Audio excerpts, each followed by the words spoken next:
Well, joining me right now to discuss all of that is Dr. Mike Jones. He's Executive Director of Migration Watch UK. Good afternoon to you, Mike.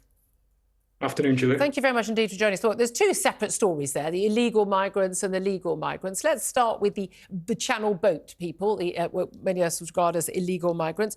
They're going to be given only 30 minutes to prove to officials that they're ineligible for removal to Rwanda.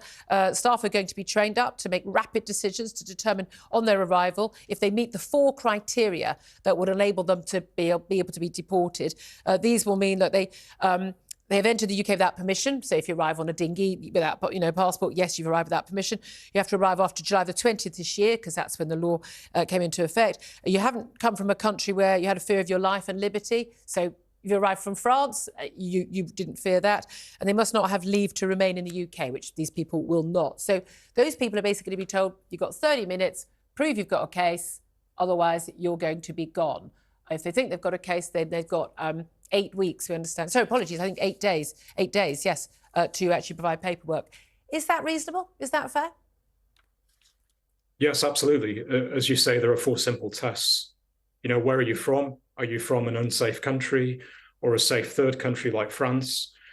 Did you seek permission from the British authorities to be in the UK? Did you arrive after July the 20th, which is when the Illegal Migration Act was passed? Let's remember the act is not retrospective. If you came before that date, you can't be deported to Rwanda. And, you know, do you have a leave to remain status? Yeah. So 4 very simple questions. Shouldn't take more than 30 minutes. I'm sure the Home Office will have interpreters there, people that can speak, you know, Farsi, Pashto, Arabic, Well, that's French. one of the concerns, isn't it? People arriving, they haven't got any ID on them often. I think 80–90% throw away their ID or leave it somewhere safe to recover at a later date. I don't know. And they often don't speak English, certainly not to a high standard, in which case, can you ensure that that conversation and that information can be exchanged in 30 minutes? Yeah, they're simple questions. They're more or less yes or no answers. Yeah. And the Home Office is funded by the taxpayer.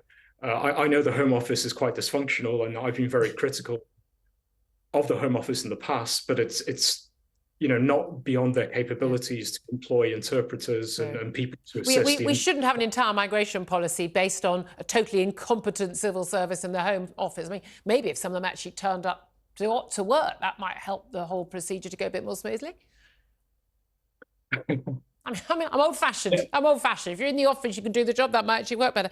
What about the concern about, say, you know, people who've been trafficked? There are legitimate concerns. There are people who have been trafficked. They may well be sitting on those dinghies, but actually, you know, they've been, you know, forced onto those dinghies. They're a debt to people smugglers. They're going to be forced into sex slave trade. They're going to be exploited other ways in unpaid labour here.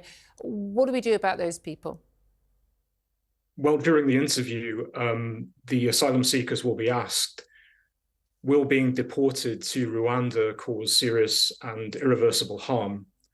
And if they answer yes to that question, then they have 8 days within where they can launch a legal case and submit evidence. Okay. So, you know, the interview isn't the be-all and end-all. There is actually an avenue there for a small number of cases where an asylum seeker may have been, you know, trafficked here illegally, or they may suffer from certain physical conditions and so on. Yeah.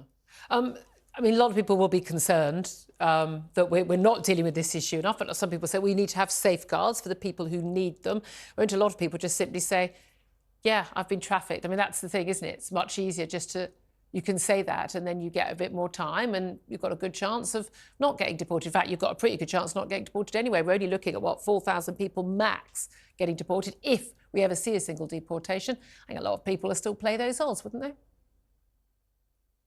Well, that's going to be the test. The big area where the Illegal Migration Act can be litigated is on the definition of serious and irreversible harm. And there's going to be a question mark on how the asylum seekers approach that and whether it can be exploited. And much of that is going to come down to the criteria and how the judges assess the evidence presented. Let's talk about the bid to tackle legal migration. I mean, this is the things I find extraordinary. Do you think, the government's been in charge of that all this time? It's still way, way higher than before pre-Brexit referendum in 2016 times. According to a new report from the Migration Advisory at the University of Oxford London School of Economics, they predict that the net migration to the UK, with more people coming here than leaving, 606,000 last year. They're saying it's unlikely to go below 250,000, probably higher than that, even by the end of the decade. The Home Secretary says she's going to try and tackle this with, just having a higher salary threshold for people getting a visa, fewer dependents being allowed to come for graduate students and the like. Is that going to be enough to deal with the issue? Well, I mean, ultimately, you need a cap.